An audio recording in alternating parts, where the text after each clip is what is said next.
Queria, então, dar muito boa tarde a todos, agradecer muito a presença de todos que estão participando e, sobretudo, agradecer imensamente a professora Daniele, né, que tão generosamente aceitou o meu convite para participar dessa conversa.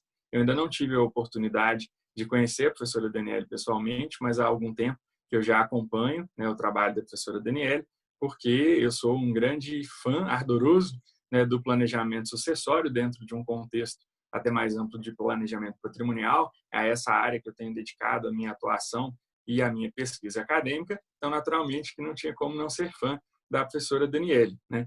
Estou agora aguardando ansiosamente para conhecer o livro da arquitetura do planejamento sucessório, que eu acabei, por conta da correria do dia a dia, não tendo tempo de comprar antes da pandemia, acaba agora que está esgotado, né, Daniele?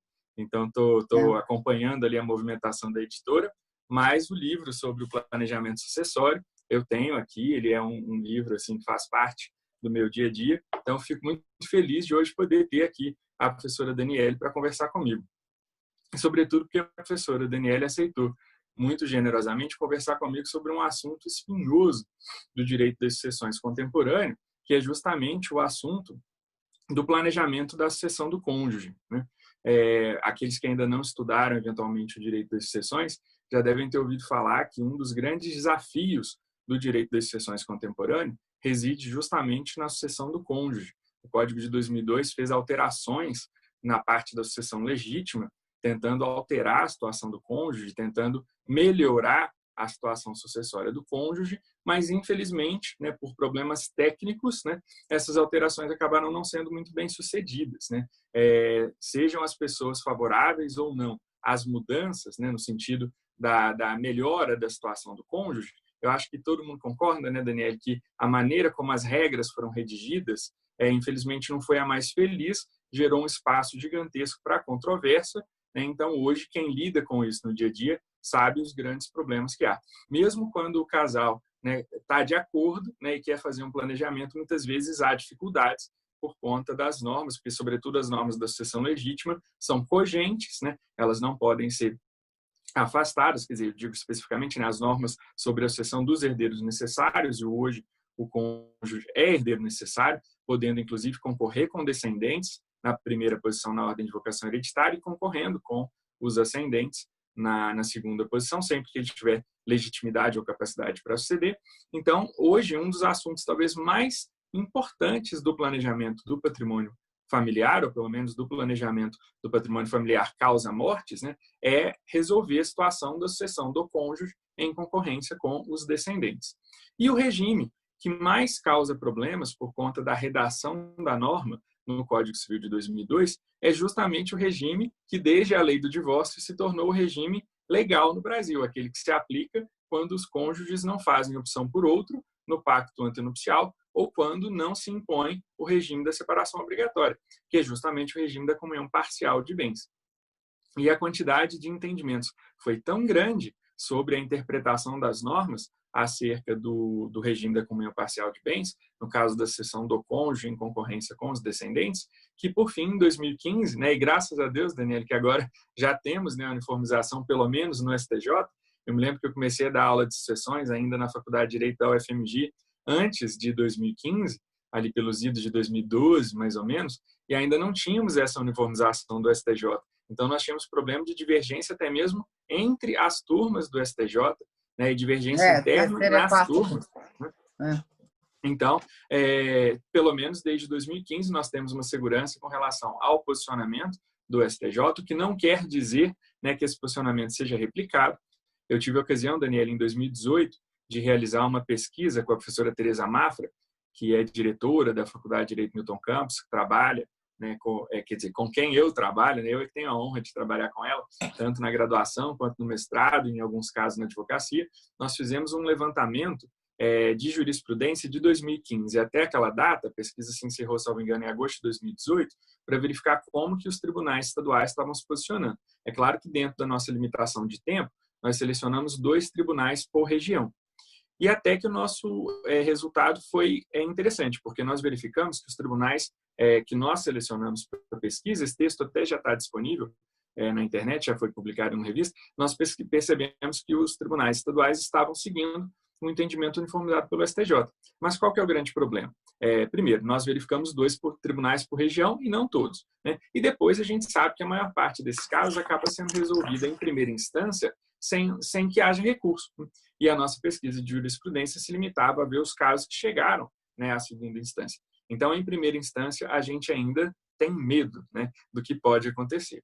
E aí, então, o que eu propus para começar essa conversa com a professora Daniele, já estou aqui ávido para parar de falar e ouvir a professora Daniele, era se, no entendimento dela, né, como uma pesquisadora, né, que trabalha com o planejamento sucessório desde salvo engano, o doutorado, né, Daniele? Eu não sei se você já trabalhava com isso no mestrado, mas que agora tem uma atuação acadêmica e também uma atuação profissional nessa área, se ela concordaria, né, que seria possível para você minimizar os problemas decorrentes da sucessão do cônjuge em concorrência com os descendentes, se seria possível que, sendo a vontade do cônjuge, que ele, em testamento, deixasse a sua meação no patrimônio comum, desde que ela coubesse na parte disponível, né, justamente para que a gente não tivesse problemas com relação à necessidade de redução do excesso no testamento, se seria possível deixar essa meação para o cônjuge, né? Para que com isso fosse evitada a partilha,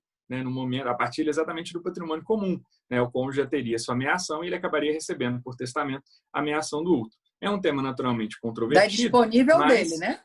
exatamente, a parte dele. Então, eu queria, agora já direto, passar para a professora Daniele. Daniele, a ideia é que seja uma conversa, então, queria que você ficasse muito à vontade, né?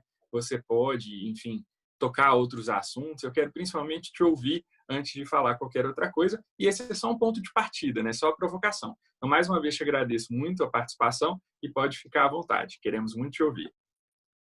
Bem, primeiro agradeço o convite, né, a você com bastante antecedência, assim, né, mas fez, não, vamos participar e é um prazer, participamos juntos recentemente também do primeiro seminário, né, Isso. acho que foi, né, Foi um virtual, seminário. do direito das comissões, do direito das sucessões, né, ali de BH. Ano passado eu tinha participado presencial, e a gente falou, acho que na sexta-feira, né? Você falou, acho que pela manhã, eu falei pela tarde. Eu falei na quinta e você falou na sexta. Eu falei na sexta à tarde, Você falou, acho que logo depois da Ana Carolina, não foi? Isso, exatamente, foi. Exato. Eu vi a sua palestra. Bem, primeiro agradecer a tudo e a todos que estão aqui, o seu convite. E sempre é bom, né? Estar falando sobre o direito das sucessões, que eu tenho o costume de dizer que o direito das sucessões dentro do nosso Código Civil, já que as suas são conversas de direito civil, você está falando com várias áreas e pessoas e profissionais, e eu vejo que você busca não só essa parte de doutrina, mas também que tenham experiência da prática da advocacia. E então, dentro da conversa de direito civil, eu digo que o direito das sucessões era o patinho feio do Código Civil. Feio no sentido, como você é acadêmico também, você sabe que muito poucas das monografias, TCCs, são sobre sucessões, né? Vai sobre responsabilidade. Você vai, primeiro, na faculdade, vai muito para penal, vai constitucional e tudo, e muito pouco dentro de civil, vão para outras áreas que não sejam direito de sucessões.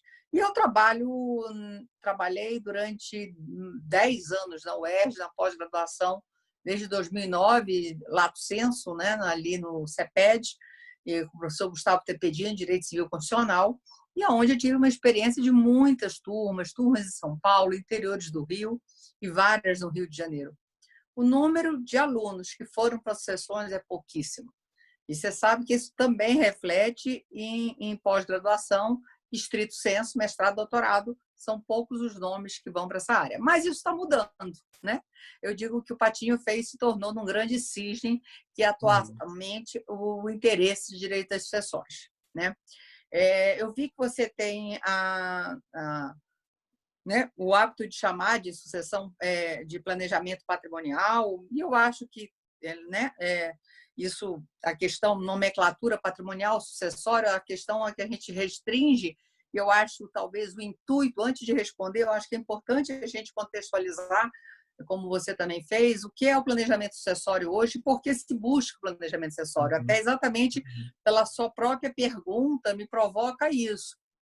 O planejamento sucessório nada mais é que a gente querer organizar e ver que os instrumentos mortis-causa que o Código nos fornece, que são 3, que é o testamento, o codicilo e o fideicomisso, são insuficientes para atender as demandas da sociedade contemporânea. Então, existe um descompasso entre o nosso direito das sucessões e a nossa sociedade. Nós temos que ver que sociedade a gente compõe hoje, né? E você sabe que, por um lado, a questão da sucessão, de ser considerado, se você leu que é minha tese de doutorado ali, inclusive, esse é o primeiro, eu estou no segundo, que já está esgotado, eu estou trabalhando já a terceira edição desse, Maravilha. que é Planejamento Sucessório, Pressupostos e Limites. E tem o Arquitetura. Mas, dentro desse aqui, você deve ter visto que eu digo que, às vezes, o problema em si não é só o cônjuge ser herdeiro necessário, e talvez por isso que você quis me provocar, já que todo mundo defende que né, a Ana Luísa até fala, Ana Luísa Maia Nevares, que o cônjuge virou o supercônjuge. Mas se você vê isso a nível, como eu fui fazer o doutorado sanduíche, né, no Max Planck, eu fui pela CAPES e morei lá, fazendo pesquisa e estudando outros ordenamentos, vou me restringir aos países da Europa continental, estudei um pouco direito inglês também. E aí o que eu posso dizer é o seguinte: as tendências são de uma solidariedade com o cônjuge e por uma maior liberdade de testar. O problema é que isso é contraditório no nosso sistema. E aí, só voltando também, e trazer o quê? Que as transformações necessárias que estão sendo no nosso país é que nós ainda não enfrentamos. Mas a tendência do cônjuge ser o herdeiro necessário é uma tendência, e tem países, se você fala com essa questão do supercônjuge na Europa, eu lembro de falar com o professor Jan Peter Smith, ele não entender esse supercônjuge. Como assim? Na Holanda você não precisa deixar para filhos. E na Alemanha você tem o hábito de usar sua sucessão testamentária, tem legítima lá, mas eles exercem. Uma live recente, agora, semana passada, com o professor Rolf, nesse projeto que eu também estou de lives sobre os artigos do planejamento sucessório, do arquitetura, que até o nome do projeto chama-se Arquitetura do Planejamento em Pauta, e são alguns diálogos. Eu tive hoje com a professora Simone Tassinari sobre holding e planejamento sucessório, mas com o professor Rolf foi sobre fraude na sucessão, e ele dizendo, não tem um alemão que não faça o seu testamento. Então, começa dessa dificuldade do brasileiro não exercer. Então, assim, nós temos a disponível de 50%, é que as pessoas confundem muito a situação. Não sei se você concorda comigo, Felipe, nesse sentido, é porque, às vezes, se você exerce sua sucessão testamentária, isso já indo no sentido de tentar responder a sua pergunta. Dentro da minha liberdade da sucessão testamentária, eu posso deixar para quem eu quiser, para o meu vizinho, né?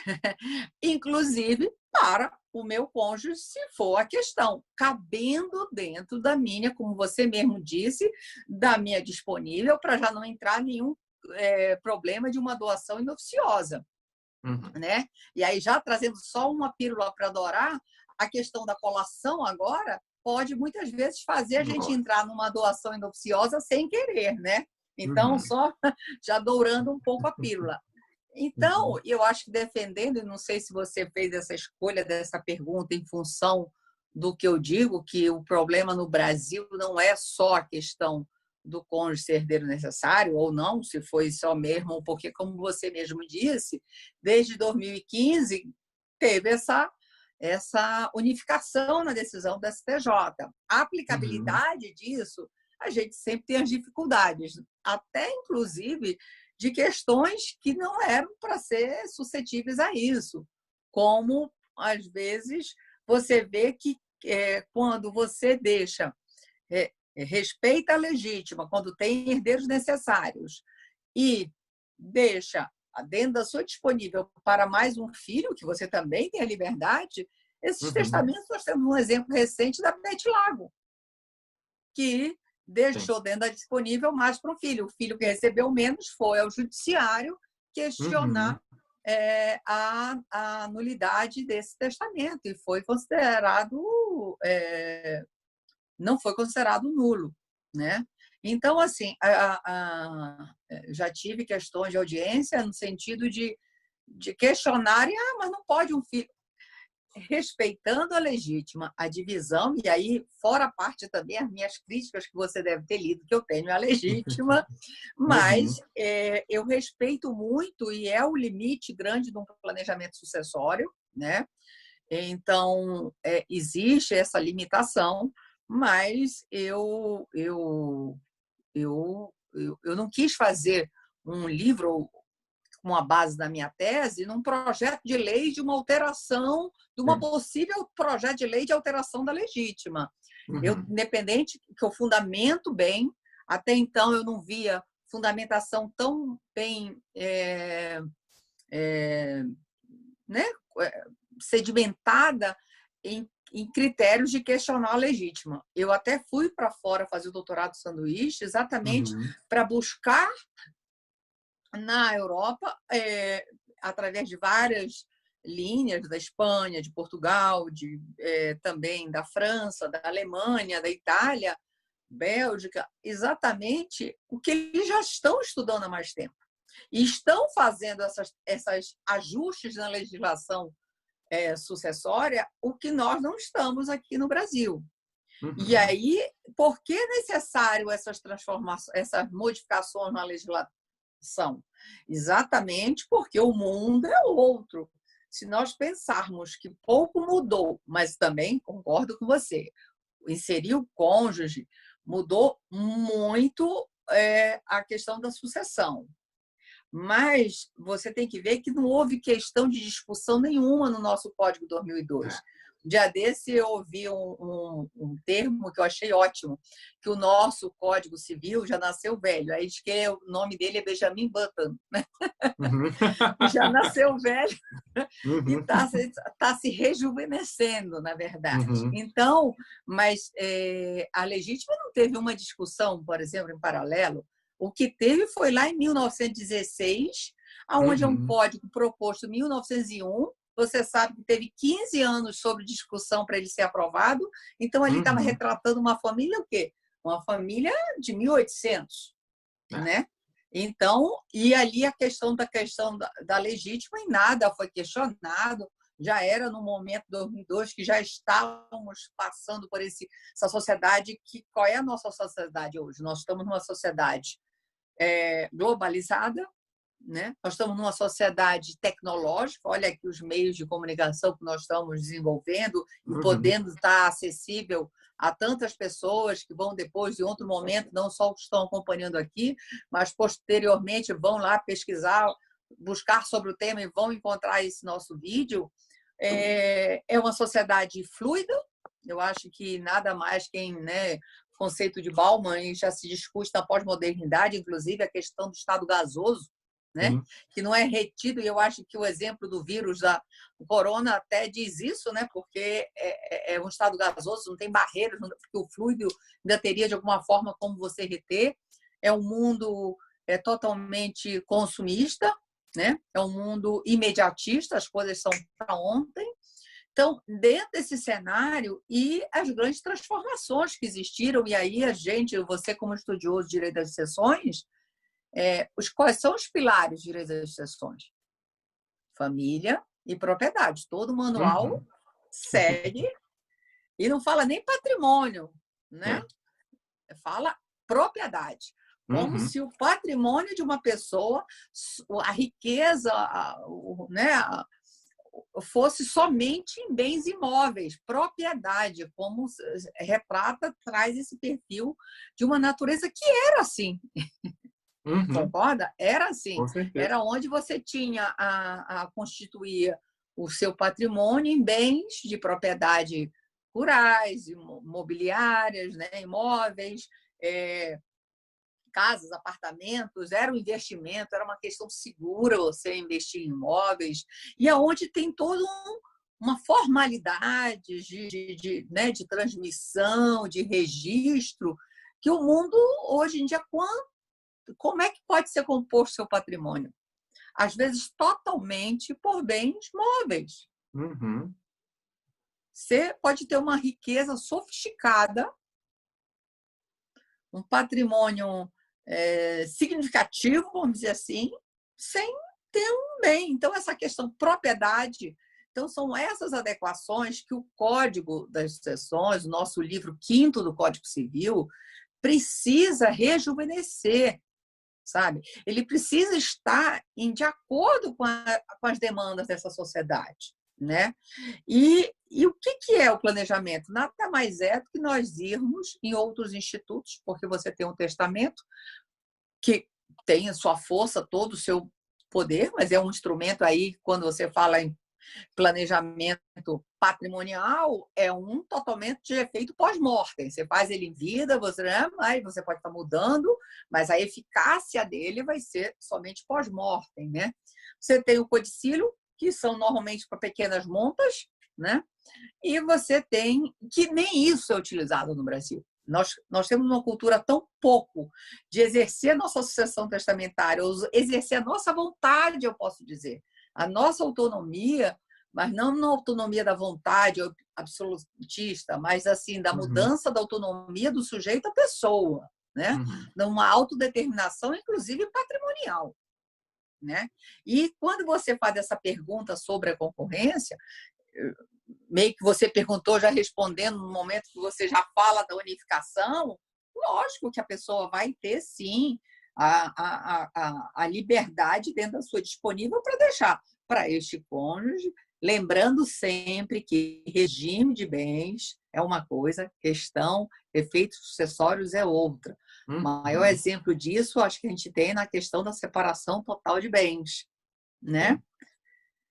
Que uma coisa é se você só divorcia, não comunica nada, e na questão sucessória, os efeitos sucessórios são diferentes. E quando eu defendo no livro que o problema não está só nisso, é porque eu busco flexibilizações de outras formas, inclusive no 426. Eu imagino qual é a sua opinião. Você até já te pergunto, mas acredito que você seja a favor de ser um negócio nulo, né? Você quer que eu já responda essa? Quero. Curiosamente, até eu marquei uma conversa com o professor Rolf para quinta-feira e, enfim, é irresistível esse assunto. Mas você sabe, Daniel, que a tese que eu tenho defendido, né, olhando para ela assim, com muito cuidado, é a questão seguinte: o artigo 426, né, fosse ou não fosse essa a intenção do legislador, ele diz que não pode o contrato ter por objeto a herança de pessoa viva, né? Então, o que eu tenho considerado é o seguinte: trata-se de uma norma altamente restritiva de direitos, que, portanto, não comporta interpretação extensiva. Considerando que a norma é específica sobre contrato, negócio jurídico, portanto, bilateral, o que eu tenho defendido é que os negócios unilaterais, né, manifestações unilaterais de vontade, sobretudo quando são renunciativas essas manifestações de vontade, não encontrariam óbice no Código Civil. A gente sabe que a leitura tradicional é no sentido de que isso configuraria pacto sucessório. E, de fato, doutrinariamente, a gente não pode negar que é um pacto sucessório. Aliás, um pacto sucessório muito antigo, que a gente conhece desde os tempos do direito romano. Mas a grande questão é que o Código Civil brasileiro, especificamente, proibiu que o contrato tivesse por objeto a herança de pessoa viva. E, ao proibir o contrato, né, eu não consigo ver, a não ser por interpretação extensiva, né, que essa norma abranja também os atos unilaterais. Né? Sim, mas unilaterais aí se adequaria à renúncia. Pois é, aí eu penso num ato unilateral de renúncia. Eu simplesmente declaro que eu renuncio. Ele vai fazer a distinção, né? Como ele fez, você viu a minha live com ele faz a distinção sobre renúncia.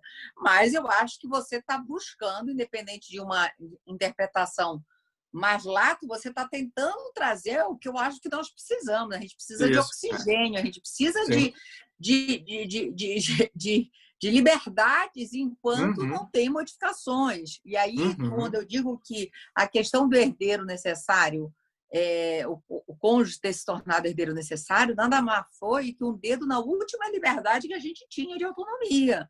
Mas o que acontece em outros países é que existem vários mecanismos. Por exemplo, quando eu fui querer estudar planejamento lá na Alemanha, fui conversar, e inclusive o professor Ian Peter Smith foi meu orientador lá no meu doutorado de sanduíche. Ele dizia, mas por que você quer estudar isso? Por que que isso é importante no Brasil? E olha que ele conhece o direito civil muito bem, que ele tem a tradução do nosso Código Civil para o alemão. Nós temos o Código Civil em alemão, foi a tese dele e tudo mais. Eles não entendem porque eles têm tantos mecanismos de liberdades e eles têm a legítima lá, mas eles têm desde incentivos à tributação, por exemplo, de uma solidariedade. Porque se você for ver qual a função da legítima, nós estamos falando tudo aqui o quê? Complicou-se e dentro do Estado, como você mesmo destacou, o problema é que na comunhão parcial de bens é o sistema, é o regime legal, né? Se você não faz nada como brasileiro não é de tomar uma atitude, quase sempre as pessoas, sei lá qual é a porcentagem, eu não tenho um dado preciso, mas é exatamente por isso. Você não faz nada, então é a comunhão parcial de bens. E que, se vai ter ameação nos bens comuns, o cônjuge só vai concorrer nos bens particulares com os herdeiros necessários dele. Aí a gente pode ter algumas situações, desmembrando a sua pergunta. Não tem bens particulares, só vai ter ameação e dos bens comuns, e aonde na parte dele o cônjuge ou o companheiro, também é uma outra pergunta que eu queria te fazer. Você entende que o companheiro é herdeiro necessário? Nossa, essa... Eu vi que a professora Teresa Mafra, deixa eu conferir se ela está aqui na sala, que ela tentou entrar, mas eu acho que ela está tendo algum problema de conexão. Eu escrevi um texto, Daniele. Nossa, a dificuldade que a gente tem na vida acadêmica, né? Eu escrevi com a professora Teresa Mafra, já vai fazer quase 2 anos um texto sobre esse assunto. E o texto já foi aprovado por uma revista, mas ele não sai. Então a gente está nessa angústia, né? Porque o tempo está passando, a gente queria comentar o artigo, a gente está esperando ele sair. Mas nós fizemos uma análise aí também com um cuidado muito grande de hermenêutica, né? Para separar o que a gente gostaria que fosse daquilo que a gente acha que é. Então, a nossa proposta nesse artigo foi examinar os fundamentos determinantes dos votos de cada ministro que votou, né? E aí, obviamente, que contando mais os votos dos ministros, né, que seguiram o posicionamento vencedor do ministro Barroso, para ver se esses fundamentos determinantes permitiam ou não responder essa pergunta. Na verdade, a gente escreveu o artigo antes mesmo do julgamento dos embargos. Então, para nós, foi até uma decepção quando veio o julgamento dos embargos, né? Porque a gente tinha chegado a uma conclusão e, de repente, o julgamento dos embargos veio dizendo que aquela matéria não tinha sido apreciada. Mas, pelo exame dos fundamentos determinantes, a gente acabou chegando à conclusão de que, seguindo a linha do Supremo, né, a conclusão seria de que o companheiro é, sim, herdeiro necessário. Agora, não que eu acho que deve ser. Mas... Sim, mas, às vezes, provavelmente, você, no BSC, era muito mais no intuito de nós termos um regime, pelo menos, de bem, porque o que acontece é que, por que se fala tanto planejamento? É porque a gente quer fugir de uma realidade, que nós não temos um regime de bens que, de uma forma maior ou menor, não tem uma comunicabilidade de bens na área sucessória, né? Então, com efeitos da sucessão. Então, exatamente, quem defende muito, temos boas pessoas, doutrinadores, o professor Rodrigo da Cunha Pereira defende, o Mário Delgado, o professor Conrado também, que eu vi que vai participar aí de vocês, o Rosa do Rio Grande do Sul, né? A professora Marília Xavier, da Federal do Paraná, defendem e muitos advogados da prática defendem exatamente para termos um... Agora, o que eu considero é que eu acho que hoje a união estável está muito... É um estado de uma insegurança jurídica muito grande. Não, e eu te dou 2 viés aonde eu posso destacar isso. Eu acho não só nessa questão do entendimento, até porque com essa matéria, com os embargos, voltou ter, parece, mais dúvida do Uhum. que com a decisão tinha sido, né? Então voltou a ter um Exatamente. movimento de insegurança, Uhum. como também eu acho muito difícil, porque você sabe quando acaba a união estável. Mas até, Nossa. e aí não estou falando de efeitos sucessórios, consequentemente, mas vamos dizer assim, quando determina o início de uma união estável, né? Porque desse namoro para a união estável é muito subjetivo a decisão, até teve uma decisão recente do ministro Salomão, né? Que aquela relação de um ano, um mês e um pouco não Sim, era sim, que não sim. teve Uhum. critério. Agora, não Uhum. teria dúvida, não teria essa insegurança se a pessoa tivesse sido casada, né? Posso casar e Uhum. morrer Uhum. amanhã, vai vai ter um regime claro É. que vai estar defendendo isso, essa Uhum. segurança, vai ter uma segurança jurídica. Sim. Então, eu acho que hoje a união estável você pode estar defendendo por um lado, mas é muito inseguro É. ainda disso, de você fazer um planejamento, por exemplo, numa situação dessa, eu acho, e aí fica uma insegurança que se você não quer correr o risco de que isso bata esse planejamento no judiciário, então talvez Uhum. é melhor você trabalhar com a segurança, com uma área de Uhum. segurança e não de insegurança, né? Com E certeza. também, mesmo quando começa realmente a união estável, né? Quando começa a ser o bem comum ali, isso fica assim, às vezes, muito também tênue e com dificuldade de se determinar, né? Porque é uma Uhum. subjetividade.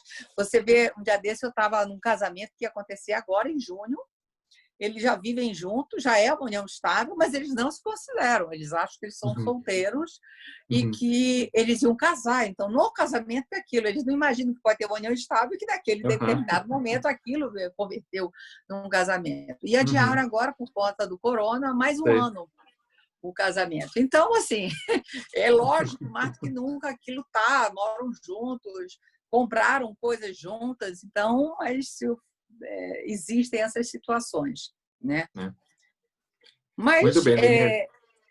eu não Pode ficar à sei como é que está vontade. o nosso tempo. Não, é que eu estou preocupada com o tempo aí já. Uhum. Mas Não, quero te ouvir também, assim, eu Pois acho é. que eu estou falando aí de sucessão, de planejamento, é só deixar registrado. Eu acho que o nosso sistema está tão engessado que você vai num planejamento. O que é? É irmos em outras áreas do direito, Uhum. inclusive do direito civil. A gente vai desde parte geral, onde pode ser considerado nulo ou não passar um testamento, um planejamento. Você vai Uhum. em instrumentos, obrigação, que é a base dos contratos.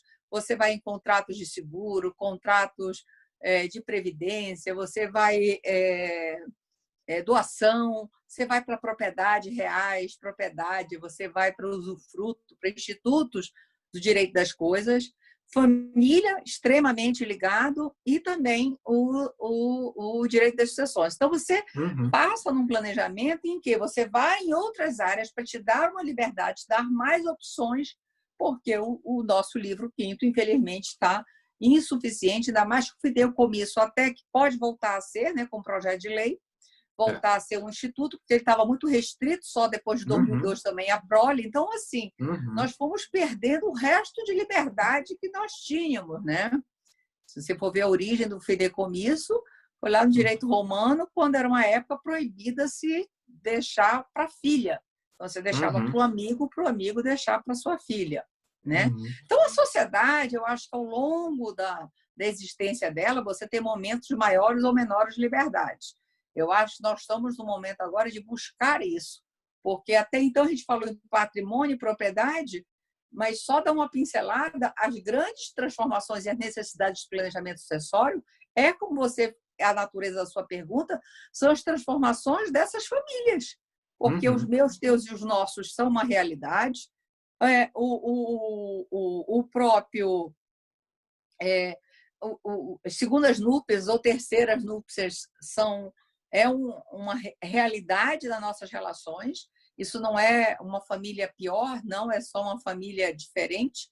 e saiu só daquele formato de família legal, não é diferente aqui. Nós temos hoje várias formas de entidades familiares, junto com a igualdade entre os cônjuges e a igualdade entre os filhos, né? Uhum. Então, o direito das sucessões, que teve uma ótima oportunidade no Código de 2002 de trazer mais mecanismos de liberdade, de adequações com essa sociedade que já estava em transformações, já que nós estávamos depois de 88, depois das transformações da Constituinte, né? E, infelizmente, não soube utilizar isso de uma forma que viesse a dar novos ares ao direito às sucessões. Com certeza. Daniela, eu estava aqui te ouvindo e pensando tanto que eu tinha aguardado essa conversa, sabe? Porque eu vejo que você tem o mesmo entusiasmo, a mesma empolgação que eu tenho com o direito das sucessões. Eu vou até te confessar aqui, né, você comentou a questão de que eu tenho variados temas das conversas. E isso é por conta do livro, né, pelo fato de que o curso de Direito Civil é um manual de volume único. Mas se não fosse pelo livro, eu acho que eu ia acabar me atendo só ao direito das sucessões, porque a minha trajetória acadêmica acabou sendo, primeiro, trabalhar no projeto do livro com o professor Eupídio, depois fazer o mestrado. Eu acabei fazendo o mestrado trabalhando com a história da teoria das capacidades, então vendo ainda uma questão mais de direito existencial, e depois no doutorado é que eu fui pesquisar o direito das sucessões. E depois disso, Daniele, assim, não tem jeito, é a paixão. E então, depois que eu comecei a trabalhar com a professora Teresa Mafra no mestrado da Milton Campos, e o grupo de pesquisa que nós temos lá no mestrado é justamente sobre planejamento e estruturação do patrimônio familiar, aí eu percebi que eu tinha essa possibilidade, né, trabalhando com essa temática do planejamento patrimonial, de ligar todos os campos do direito civil, pelos quais eu, obviamente, sou apaixonado e tenho empolgação, mas com vistas principalmente à questão sucessória, né? O que eu fui vendo muito no trabalho, no dia a dia com a professora Teresa Mafra, era o tanto que o planejamento patrimonial em vida é importante, né? Porque às vezes a gente pensa só no planejamento para depois da morte e esquece, por exemplo, no caso da pessoa casada, que às vezes ela vai se divorciar.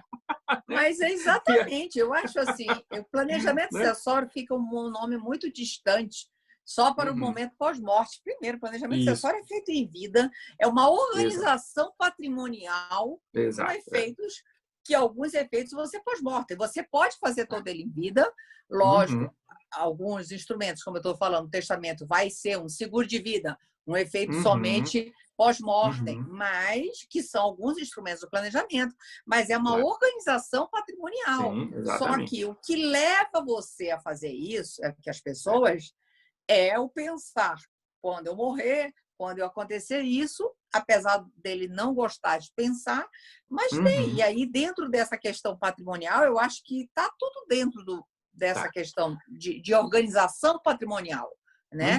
E a questão sucessória, sim, você vai ter como... você sabe que o índice de empresas familiares, das empresas brasileiras, altíssimo de empresas familiares, né? Você sabe que na segunda para a terceira geração o índice de quebra delas é imenso, né? Então você tem que sim. E eu não estou falando também e também não esquecendo que quem morre, né, é a pessoa humana. Dentro dessa pessoa pode ter um patrimônio que pode compor várias empresas ou não. Então o planejamento ele não é só feito. Eu gosto de ter esse pressuposto, quebrar, que não é só feito para altos patrimônios ou para altas riquezas. Pelo contrário, esse livro foi feito para todos nós que compomos a sociedade.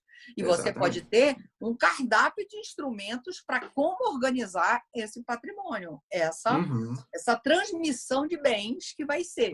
Pode ser grande parte dela em vida, outros pós-mortem, e assim, mas é nada mais que uma organização patrimonial. Agora, você também concorda que é tão difícil falar do brasileiro, falar em patrimônio, falar da sua vontade, que eu digo que até um codicilo é pouco, e nós devia ser muito, né? Porque se nós compomos uma sociedade que a maior parte dela são pessoas de pouca renda, então o codicilo devia ser um instrumento cotidiano. E pouquíssimas pessoas conhecem ou sabem ou exercem isso sem saber que isso tem um nome, né? Então, as pessoas, na verdade, eu acho que a grande dificuldade da nossa sociedade é de fazer essa organização, é de pensar dentro de uma estrutura. Então, que eu digo que o momento que representa isso é a dificuldade de se falar num pacto antinupcial. Uhum. Falar em regime de bens antes de casar, parece que você está entrando ali na maior saia justa. Tocar aquilo com muito melindre para não ofender o outro, ou assim por diante. E aí, já, se você tem uma parte empresarial da família, se tem um protocolo familiar, você já é mais fácil, você já usa a questão da empresa para dizer, olha, eu tenho que casar com um regime de separação total de bens, e assim por diante, né? Uhum, Mas exatamente. é uma questão... Eu acho que o brasileiro tem uma grande dificuldade de falar de patrimônio, de falar de regime de bens, e você não tem como fazer um planejamento sucessório. As pessoas acham que isso tem tudo a ver com o regime de bens. Eu preciso qualificar na hora de fazer uma análise quem é essa pessoa, qual é o estado quo dela perante a sociedade, né? Uhum. Exatamente. Eu sabia, assim, essa empolgação que você tem com o tema, que eu tenho também, né, era justamente porque é o motivo pelo qual eu estava querendo tanto ter a chance de conversar com você. E aí, conforme eu fui te ouvindo, lá no início, né, você comentou a questão da pesquisa acadêmica, né, Daniela, eu vou te confessar aqui que eu entrei no doutorado na UFMG com um projeto de tese sobre a posse, né, a área temática era a posse.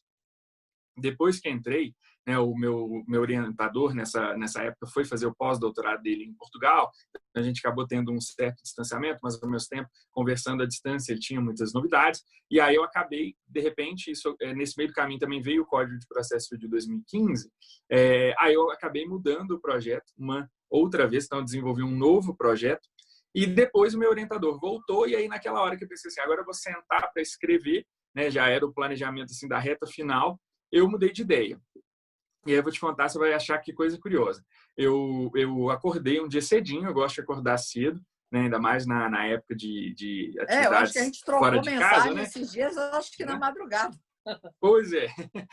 Houve nessa época eu acordava por volta das 4h, 4h30, e aí eu acordei e falei, eu tenho que achar aqui um projeto que vai me empolgar. Enfim, resumindo, Daniele, eu acabei elaborando um projeto sobre a história da codificação do direito das sucessões, partindo do projeto do Felício dos Santos, porque foi o primeiro projeto a conter, né, a parte do direito das sucessões. E assim, curiosamente, para minha grande felicidade, eu fui desde a graduação, eu tinha uma empolgação tão grande com esses autores do passado, né, com esse estudo ali do direito civil na sua formação contemporânea, né, para tentar entender melhor a trajetória até aqui, que eu já tinha a sorte naquela ocasião de ter o projeto Felício dos Santos, tanto a versão impressa pela Câmara, em 1882, quanto a coleção com os comentários, os 5 volumes de comentários. Eu falei, puxa, eu não posso, assim, é um material, né, raro, então daqui eu vou tirar a minha tese.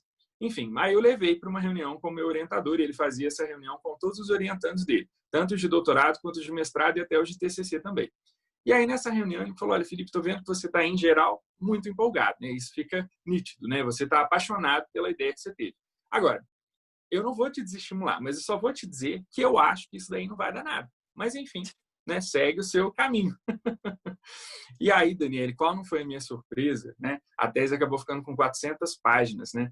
No momento em que eu vi a quantidade de coisas interessantes que havia dessa trajetória, né? E aí, sobretudo, verificando o problema da pesquisa, que era se tinha havido contribuições do projeto Felício dos Santos para a disciplina do Código de 16. Eu acabei depois fazendo uma comparação com o Código de 2002 para ver o que veio do Felício dos Santos até os dias atuais.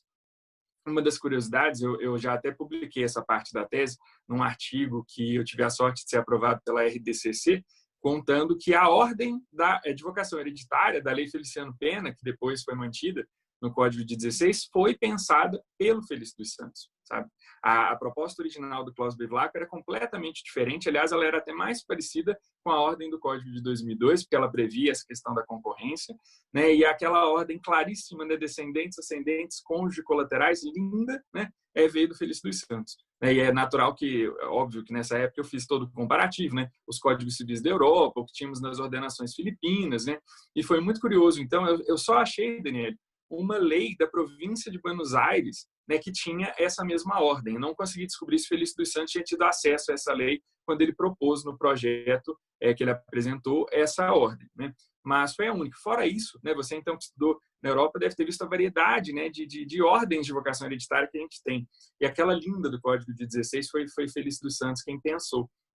ou pelo menos quem propôs. Talvez ele tenha se inspirado lá na lei de Buenos Aires, eu não consegui verificar esse fato. Mas, enfim, então eu fiquei numa empolgação muito grande, a tese foi muito legal, eu acabei tendo acesso a todos esses materiais, né, desde direito pré-codificado, direito filipino, passando pelos projetos de código, códigos civis já promulgados na Europa, e depois, como você mencionou, nessa fase linda, que foi a da tramitação do projeto do Bevilacqua no Congresso, né, e, sobretudo, as discussões da Comissão dos 21, ali nos idos de 1901, praticamente, né? Quase todas as discussões aconteceram em 1901. E aí, Daniele, nossa, eu falo isso para os alunos e ouvindo você, né, eu sei que tem alunos meus que estão participando aqui, eu vejo, assim, fico feliz porque não é uma visão só minha, né?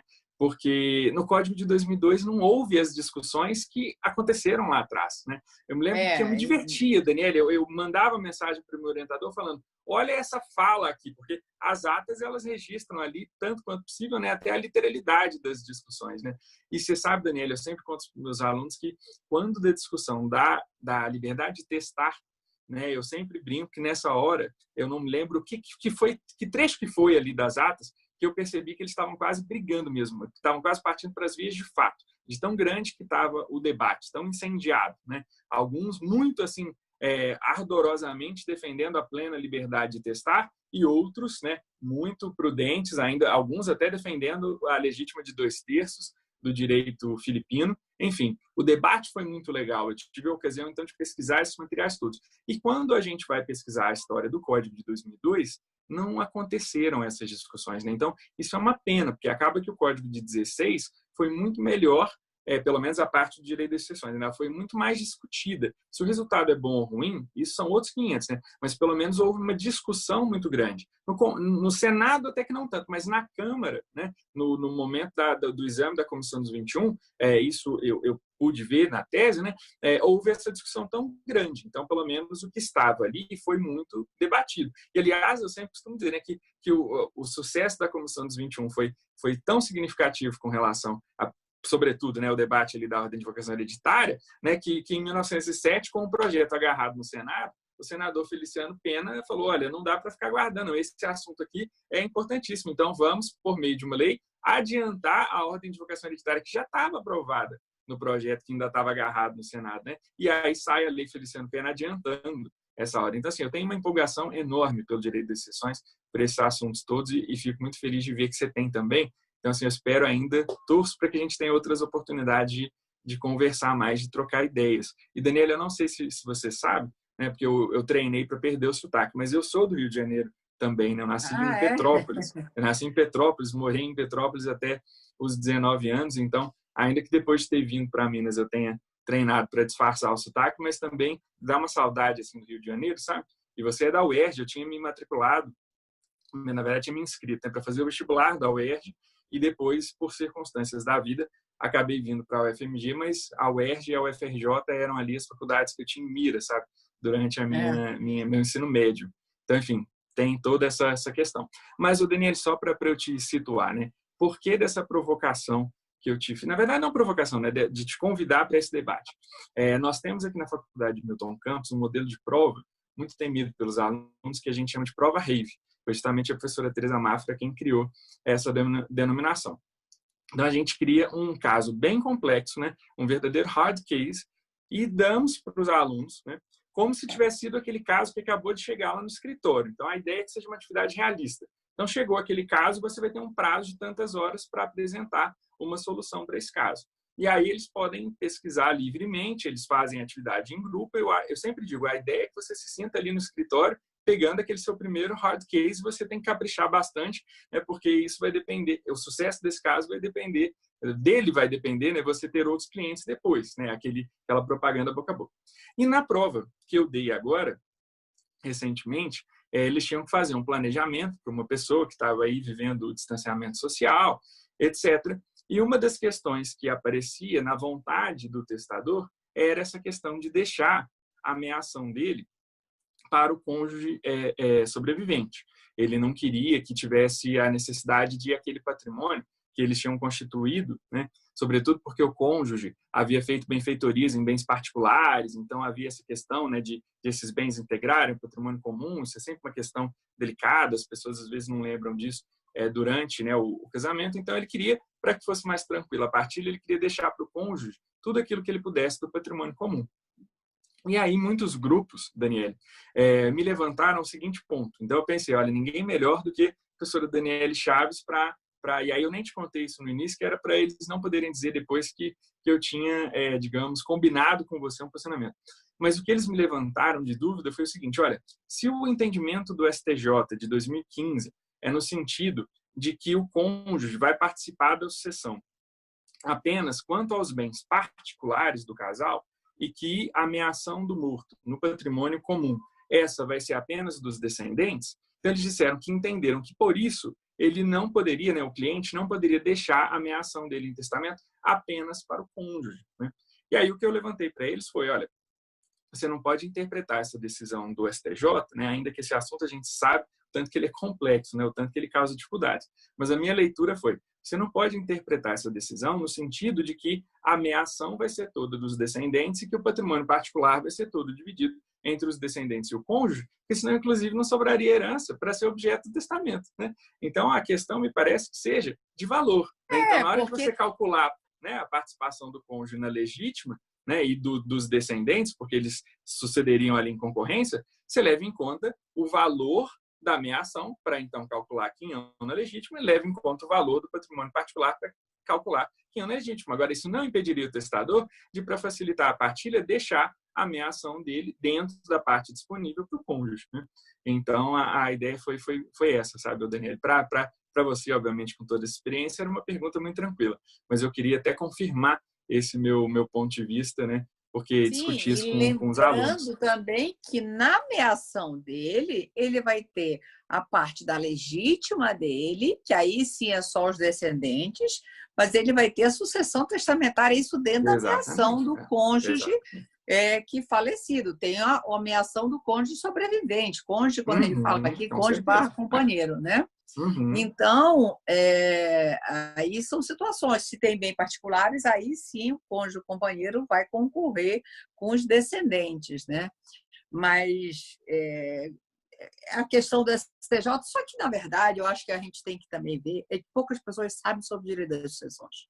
Eu acho que a grande confusão, tem muito advogado que não entende, não sabe, e aí fazem as confusões quando misturam, por exemplo, a legítima. E olha, assim, eu tenho uma crítica à legítima, você até me perguntou se eu fui estudar direito das sucessões no doutorado, foi a minha, apesar de eu ser mais velha, e aí você falou, você é da UERJ? Não.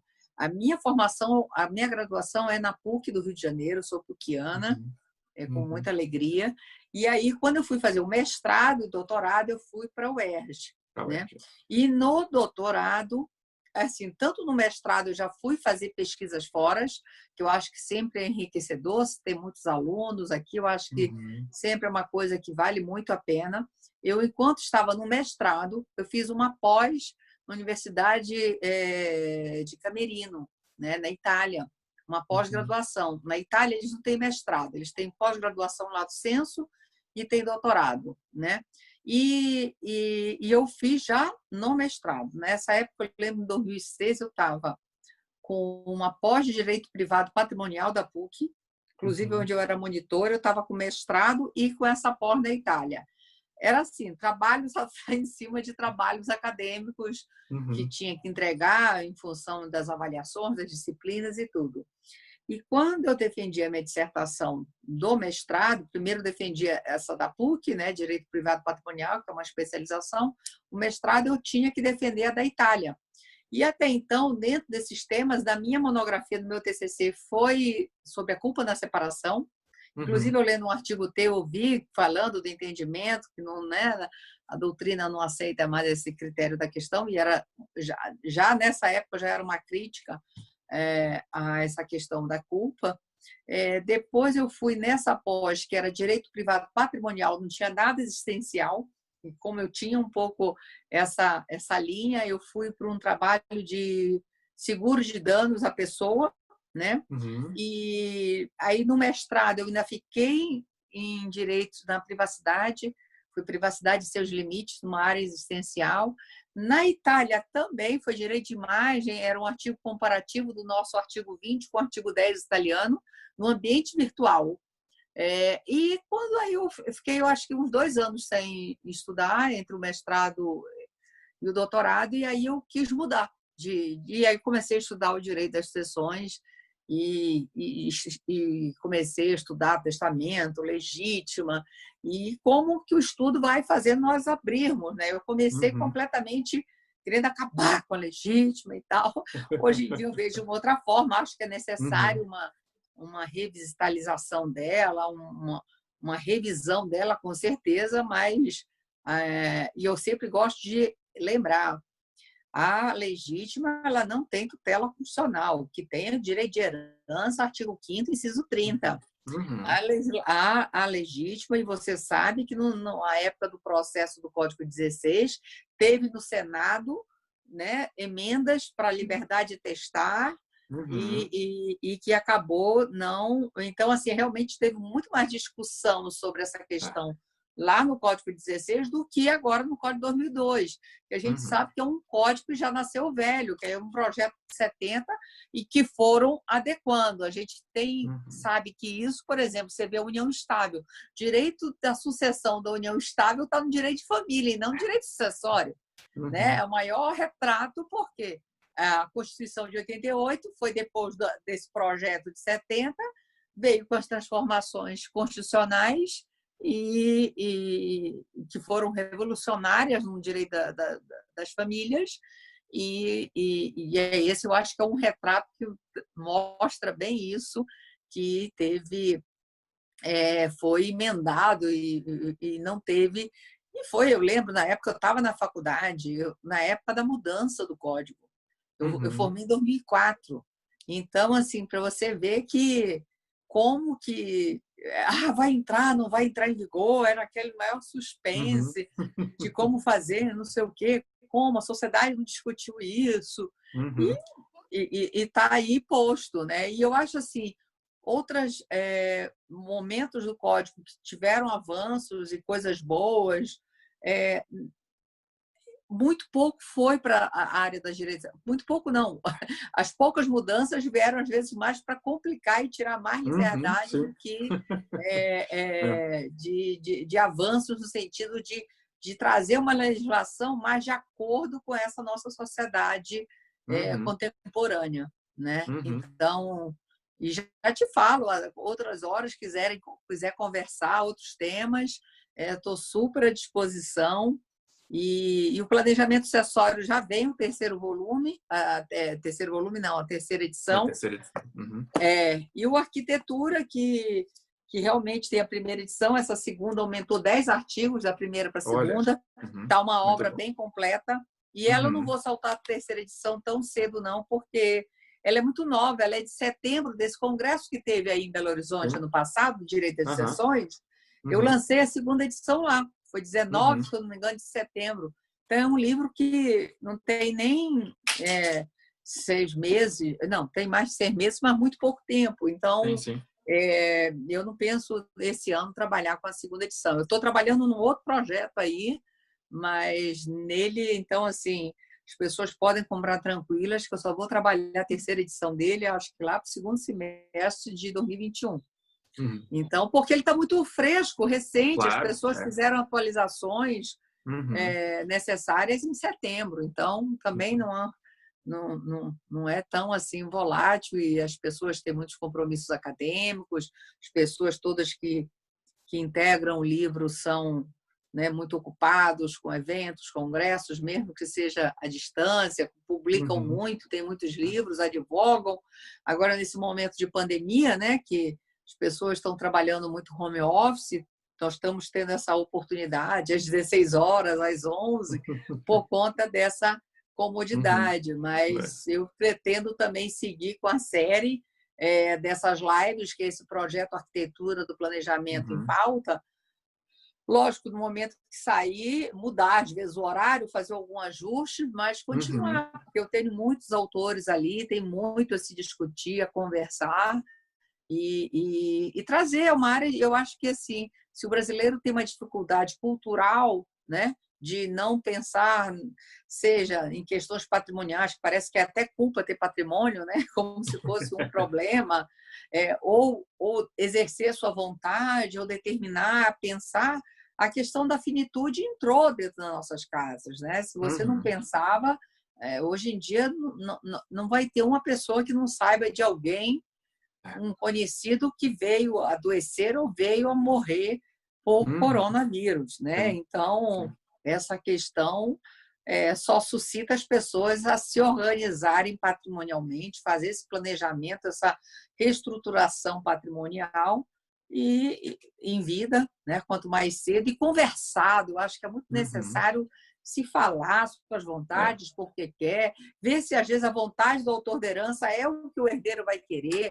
Inclusive, na palestra lá, eu falei, naquela do seminário que nós participamos aí, primeiro seminário virtual, Direito das Sucessões, exatamente nessa questão de família e customização no planejamento sucessório, a necessidade de se adequar às naturezas, às peculiaridades daquela família, daqueles membros, daqueles herdeiros necessários, ou de outras pessoas que trabalham dentro dessa estrutura familiar, né? Então, isso é muito importante também. Olha, Daniela, eu queria te dizer que foi para mim uma alegria imensa, né? Eu estou muito feliz mesmo por ter conversado com você essa tarde. Te agradeço mais uma vez muitíssimo pela generosidade, né, da sua adesão ao projeto, né? Queria te parabenizar também pelo projeto, né, das lives sobre a arquitetura do planejamento sucessório, né? Tomara que elas fiquem salvas. Eu estou torcendo para você, né, organizar, né? Você falou que você está começando a mexer com o canal do YouTube, né? Porque eu acho, Daniel, que essas são ferramentas novas de estudo, né? Tanto para nós quanto para os nossos alunos, né? Então, às vezes, até eu fico pensando mais até nos alunos, porque às vezes não, de repente, leriam um artigo de 15, 20 páginas, mas vão assistir a um vídeo, às vezes, de meia hora, de 40 minutos, de uma hora. Então, é uma outra ferramenta para que a gente possa abrir discussões, né? Levar informações do pouco, né? Do que a gente atende de experiência, de pesquisa, né? Enfim, compartilhar as ideias que a gente foi construindo. Então, te dou parabéns por isso, né? Eu já, assim, acho que já ficou bem claro que eu sou um fã seu, porque sendo uma pessoa apaixonada pelo planejamento, né? Como te falei, depois que eu cheguei ao direito das sucessões, eu acho assim, eu só não me apaixonei primeiro pelo direito das sucessões, porque ele é o último. Eu me apaixonei logo pela parte geral. Logo que eu comecei a estudar o direito das sucessões, eu fui descobrir o direito das sucessões só lá no fim. Ele tem que estar lá no fim mesmo, porque ele abrange tudo que está para trás, né? Mas, enfim, então, fico muito feliz de ver assim, o trabalho que você faz, né, que é tão importante, de levar essa mensagem, né? Como todos nós sabemos, você também mencionou, infelizmente a gente ainda não tem essa cultura no Brasil.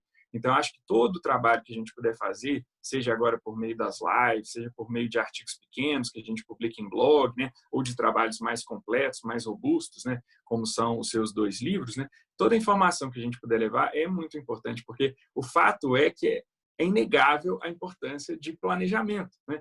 E ainda não há essa cultura no Brasil. E eu me lembro ainda recentemente, na primeiríssima conversa com o Marcos Erhardt Jr., que também me brindou, né, com o aceite para participar do convite, ele ainda lembrava de um caso aí do Rio, sabe, Daniel? Em que uma família pecou por não ter feito o planejamento, porque havia um único imóvel, um imóvel até de grande valor, se não me engano, no bairro de Ipanema, mas como eles não fizeram um planejamento, a dificuldade deles agora era para pagar o ITCD. Né, porque não chegaram a fazer um planejamento de, olha, como é que nós vamos pagar o ITCD sobre a herança, considerando que o grande da herança vai ser justamente esse apartamento. E aí veio a morte. Só tem que pedir alvará para poder vender, para poder pagar os impostos. Pois é, exatamente. E era o imóvel justamente em que viviam. Né? Então, é muito importante. Eu não vejo quem não diga que o planejamento é muito importante hoje em dia. Então, como eu te falei, né? E eu falei só de outras áreas. A característica do planejamento sucessório é a peculiaridade e a interdisciplinariedade dele, né? Exatamente. Não só dentro de outras áreas, ramos do direito civil, como em outras áreas do direito, como questão de direito tributário, direito societário, direito internacional privado. Inclusive, o meu pós-doutoramento no Max Plano já foi na sucessão internacional.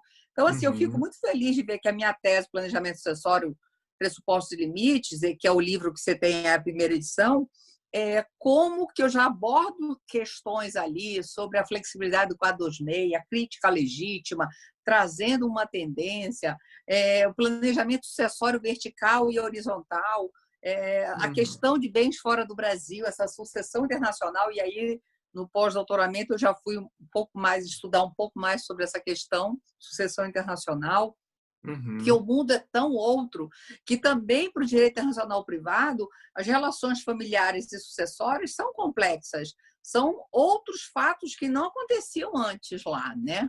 Então, mas assim, então tem, além de todas as outras áreas do direito, você também ainda tem interdisciplinariedade, seja com os notariais, com os cartórios, você tem que ter um bom fluxo de ideias, de informações, de deixar instrumentos seguros, né, com uma segurança jurídica melhor. Você tem um diálogo com o pessoal da contabilidade, que é essencial para alguns momentos, né? Hoje mesmo eu estava falando com a professora Simone sobre que muitas vezes não é o melhor instrumento fazer uma holding, é vendido como planejamento igual barra holding, não. Em alguns momentos ela sai mais cara, não. Você tem que escolher outros instrumentos mais acessíveis, de acordo com o seu patrimônio, com a sua vontade, com a sua característica familiar e assim por diante, né? Então, e também contabilidade, também até às vezes com a psicologia, dependendo de alguns complexos de empresas familiares, você precisa até ter toda uma análise comportamental desses integrantes dessa família. Então, assim, o planejamento, eu acho que a gente tem que ter a noção que é muito difícil fazer sozinha, que aí ou você tem um escritório onde tem todas pessoas conhecedoras dessas áreas, ou parcerias, que é uma coisa super interessante, né? Exatamente. Olha, Daniela, eu conferi aqui o bate-papo para ver se tinha alguma pergunta. Na verdade, só há muitos elogios para você, viu? Então, obrigada. depois eu vou te mandar o vídeo, você vai poder acessar, mas as pessoas parecem que gostaram bastante, né? E eu gostei muitíssimo. Então, te agradeço muito a generosidade, né, a disponibilidade do seu tempo, né, que é o nosso bem mais precioso. Te agradeço mesmo muito, né? Espero que a gente tenha a oportunidade de ter mais conversas, né? E o quanto antes, Felipe. tá? Estou à sua disposição, então, porque nós vimos que a nossa paixão pela direito das não sucessões é recíproco, né? Exatamente. É mútuo, na Então, verdade. Daniela, exatamente. Muito obrigada. Então, olha, eu te desejo muito tudo de bom, né? Te dou um grande abraço virtual por aqui. Vou encerrar, então, e depois te envio. Tá aí, estou à disposição, viu? Está registrado aqui que eu estou à disposição para te ajudar, se você precisar, e eu puder te ajudar, né, com a questão das ferramentas aí, tá? No privado, depois eu vou te perturbar aí, tá bom? Ok, combinado. Obrigado, então, um grande abraço abraço. A todos que participaram, obrigado, boa tarde. Viu? Até logo, um abraço. Tchau, tchau.